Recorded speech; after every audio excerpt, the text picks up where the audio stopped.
His name was Todd Dean, and he was a nice guy who lived in a boring little town, in a boring little house, and nothing exciting ever happened to him. But this all changed on a dark Saturday night in a lonely forest on the outskirts of town 2 weeks before Halloween. The story really began with Todd having a cold that had lasted almost 2 weeks. Normally, he wouldn't have gone to the forest by himself, and he certainly wouldn't have chosen to go so close to sundown. But he'd been cooped up in his house while he was sick, and had a bad case of cabin fever. By Saturday evening, he couldn't stand to stay inside for 1 more minute. The sun would be going down soon, and it would be a cool, quiet time for him to walk. He knew of a nice trail that wouldn't be too taxing, and decided he would wander along its path. On this particular Saturday evening, however, when he got there, the trail was full of kids on rollerblades, zooming around, shouting, and trying to knock each other down. Their rowdiness annoyed him, and he didn't want to be around them. Todd decided to sit down and sketch the trees against the darkening sky for a while. Maybe by the time he was done, the kids would have gone home, and he could walk his trail in peace.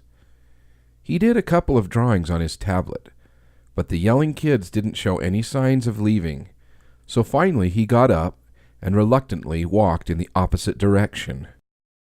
The path took him past a row of baseball diamonds he hadn't seen before. At the end of the diamonds, the sidewalk curved off to the left and back towards town. He didn't want to go that way. He wanted to stay near the trees and forest, so he left the trail and followed the fence on the outside of the baseball diamonds. He could tell not many people came here, because it felt more isolated, and the weeds were growing up to his ankles.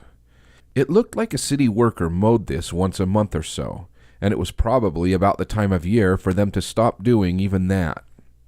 Despite the fact that it was a little darker here than on the cement path, he was pleased with his choice, because it seemed to take him away from the sounds of rowdy kids and the noises of the city. His wandering took him farther away from the sidewalk, and in a while he reached the end of the field. He was approaching a fence that looked like it would put an end to his walk. It closed off the way he was going, and the trees of the forest loomed over it. He decided to walk all the way to the fence, though, and then he would head back. He was disappointed because he hadn't had enough of a walk yet, but it was getting too late to go find another trail. To his surprise, when he got to the far edge of the field, right where the fence should have blocked his path, a tree had fallen on it, and someone had piled dirt on that to make a sort of bridge over the wire. It didn't look exactly illegal to go there, though he was sure if any police saw him, they might try to discourage him from going through there. He didn't care, though. He wasn't causing any trouble, and if anyone asked, he'd tell them the truth. He was out for a walk. As he stood on top of the fallen tree, he looked back to see where the sidewalk led to his car. It seemed like a long way now, and was mostly hidden by trees and bushes. He was alone here, and even though that's what he wanted, it made him a little uneasy for some reason. He looked up and noticed the sun was mostly down, and it was getting dark inside the trees ahead. He knew he didn't have long to explore before he'd need to turn back. It was just starting to get chilly, and a small shiver ran through him. He was so glad to finally be out of the house, though, that he turned around and pressed on. He looked ahead and saw that someone had worn a path that led deeper into the woods. Somewhere down there was a large canal that ran through his town, which he knew was completely dry this time of year. It was now twilight, and the tree branches seemed to get closer and closer to where he walked, almost like they were bony hands reaching down to grab him. He batted one away from his face and nearly jumped out of his shoes when it rebounded from behind and slapped the back of his head. He smiled at his jitters and forced himself to continue. It was a point of pride now. He was a grown man and capable of taking care of himself. After all, it's not like there was a monster in the woods, right? There it was, the dry canal, lined with thousands of river rocks going up and down the bank further than he could see. He knew that if he were to walk far enough down this riverbed, it would eventually run past his house. The trail he was on crossed the empty river, though, and came out the other side. It looked a bit steep over there, and he wasn't sure he wanted to tackle it this close to dark. He decided to hike over to it and take a closer look. Then he would turn back for sure, knowing whether or not he could make it up the bank on another day, maybe when it wasn't so late. As he scaled down the riverbank, he realized that this side was very steep as well. Just then he heard a strange noise, and it made him lose his footing. He fell and hit his knee on a rock and twisted his ankle. As he sat there hissing and clutching his throbbing ankle, he suddenly heard the noise again, only this time much louder. It was coming from the trees to the south. His head snapped up and he scanned the area. It had sounded like a human or an animal making a peculiar wailing moan. Just as he started to give up, his eyes fell upon a lopsided and horrible creature standing not 30 feet away from him. It was brown and lumpy and was covered in sticks and leaves. It looked to be the size of a large dog, but this was no dog. Its legs and feet were too small, almost like it was a giant insect, and its head was recessed into its body like some kind of a mutant turtle. It was staring right at him, and the sight of this terrifying creature made him forget his hurt ankle, and he got to his feet immediately. Unfortunately, this movement roused the creature, and it began to dash toward him from across the riverbed. He moved as fast as he could up the bank, but with his hurt ankle it was not quick enough. The monster was going to overtake him before he made it to the top, and so he stopped and grabbed the nearest weapon he could find. It was a large stick, about the length and width of a broom handle, but it was a feeble weapon, especially against a horrible monster, and it was all he had. He turned around and planted his feet, as the brute was nearly upon him. When it got close enough, it leapt at him, and he swung the stick with all his strength. He managed to knock the creature off its course, and it landed on its side a few feet away, yowling in pain and frustration, but it was already scrambling to its feet. Without waiting, Todd leaned down and grabbed a couple of baseball-sized rocks and threw them at the creature. This tactic seemed to work as it moved a few feet farther away. He continued grabbing and throwing rocks until the creature had moved to the far side of the river. Once it was out of his throwing range, it waited there, staring at him. He could see its terrible eyes shining in the darkness, and realized that the sun had gone completely away now, and it was almost fully dark. With 2 more big rocks in hand, he backed away slowly, until he was out of sight of the monster. Now back on the trail, he turned to run as quickly as he could, but he kept a close eye on his back as he went. He listened as he shambled along the path, but couldn't hear much over his own breathing.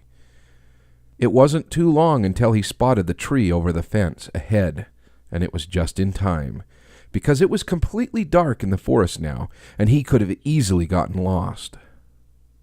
When he reached the fence, he stumbled a bit, and looked down to make sure of his footing. Just then he heard the yowling again, but this time it was very close.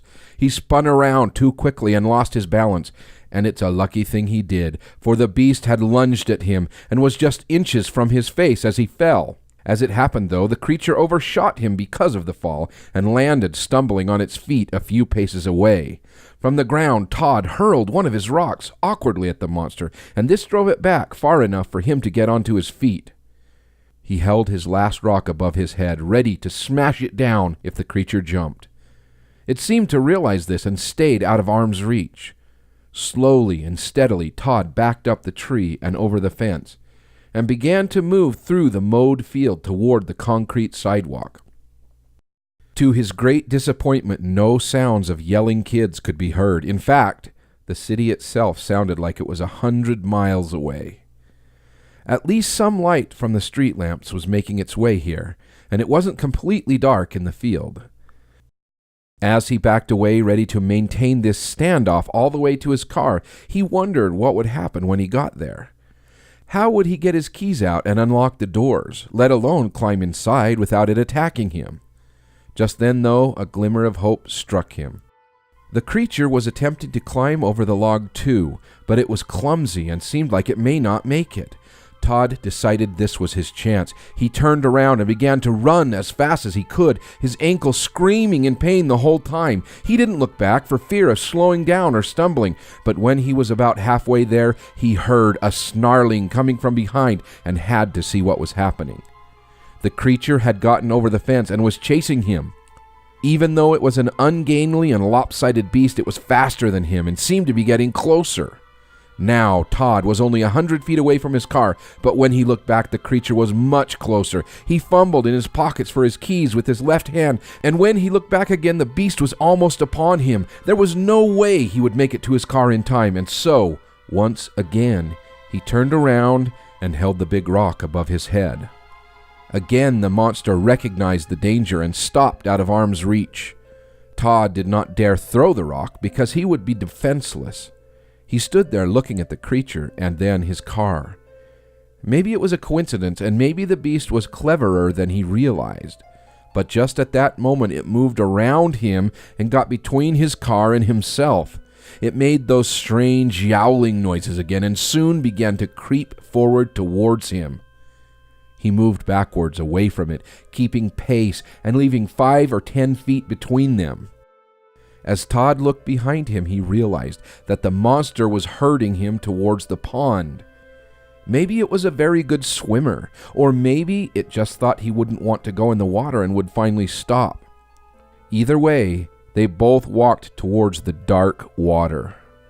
Soon, Todd saw the shower head that had been installed a few years ago for swimmers to use in the summertime. He wondered if it still worked. Maybe if it did, he could turn on the water, and if he was lucky, maybe the beast wouldn't like it. As they got closer, he grabbed the chain handle that started the water and backed away, holding it. By the time the creature got beneath the shower head, he could pull the handle and spray it with water. It seemed like a silly and futile thing to try, but he was running out of options. Just as the creature stepped into the right position, Todd yanked on the chain and gouts of water sprayed down onto the beast. To his utter shock and horror, the creature began to melt. Great chunks of leaves and sticks and the brown goo that made up its body just fell away like dying leaves from a tree. For fear it would attack him again, he held fast to the spray and let it continue to wash down over the strange animal. Though it was horrible to see, he couldn't look away, and soon something even stranger happened. Slowly, as the mass fell away, a small creature began to emerge. It was a dog, a tiny little terrier that had been hopelessly covered in layers and layers of mud and leaves and sticks. When it was clean, the dog barked happily and ran around his legs. Todd reached down to pet it, and it licked his hand. He dropped the rock and laughed, the way only a person who fears they will die and then are suddenly okay can laugh. The dog seemed to be laughing with him. Over the next few months, Todd searched for the owners of the dog, which he was now calling Beast, but he was never able to find them. In that time, he and Beast had grown very used to each other's company, and the dog had even taken to sleeping on Todd's bed. Todd wondered what he should do, and sometimes he even asked Beast what he wanted, though the dog never answered, of course. Not in words, at least. One day, after a long walk in the waning afternoon sun, Todd sat on a park bench, and Beast leapt up onto his lap and stared him right in the eyes. It was at that moment that Todd and Beast decided to stick together for the rest of their days. If you want to help support the Storyfire, and I hope you do, please click over to Patreon and donate $1 or $2.